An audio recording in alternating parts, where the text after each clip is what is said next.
Oui, il faut voir bien sûr les résultats définitifs. Ce qui frappe dans cette région, c'est le résultat, semble-t-il, beaucoup plus élevé que prévu de la liste de rassemblement de Christophe Clergeau.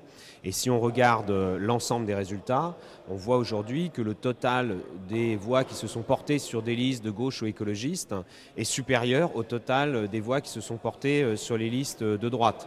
Même si on additionne la liste soutenue par Nicolas Dupont-Aignan à celle de Bruno Retailleau, ce qui n'est sans doute pas tout à fait le cas dans les urnes. In fine, on sait que des électeurs de Nicolas Dupont-Aignan sont tentés par le Front National au deuxième tour. Le score élevé également du Front National, mais malheureusement c'est déjà inscrit aux élections européennes, aux élections départementales. C'était déjà de ce niveau-là dans notre région, moins qu'au niveau national, tant mieux. Et donc au deuxième tour, je crois que Christophe Clergeau a toutes les qualités pour rassembler, qu'il a la volonté de le faire. Je pense que les autres listes de gauche ou Avec Europe écologistes auront la Écologie Les volonté Verts à également de le faire. 7,8%, vous vous dites qu'ils ont bien fait d'envoyer une liste On au verra combat? si c'est ce résultat qui se confirme. C'est un net recul par rapport à toutes les élections précédentes. Vous savez qu'aux européennes, par exemple, c'était 11% dans notre région. Donc ça, mais moi, je ne suis pas là pour commenter spécialement le score d'Europe Écologie Les Verts. Simplement, ce qui me frappe, c'est que Europe Écologie Les Verts ne rassemble pas tous les écologistes dans les urnes.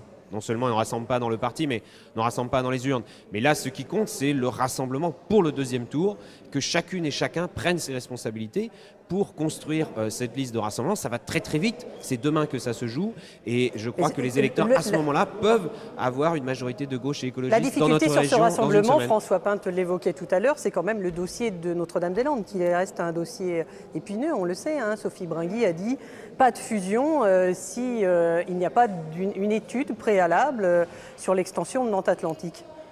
Je laisserai notamment la tête de liste, Sophie Bringui, d'Europe Écologie Les Verts, s'exprimer.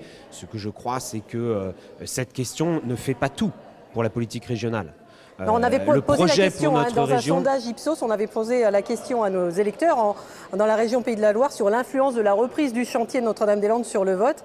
Eh bien, à 62%, ils disaient que c'était secondaire ou que ça n'avait pas d'influence. Voilà, ça confirme ce que nous ressentons sur le terrain, ce que nous connaissons à Nantes et dans, je pense, les autres départements de la région. C'est encore plus fort puisque ça apparaît très lointain. Donc je crois surtout qu'il faut se rassembler. Il y a un bon bilan de la gauche et des écologistes dans cette région qui est un point d'appui pour convaincre et pour construire de nouveaux projets pour notre région.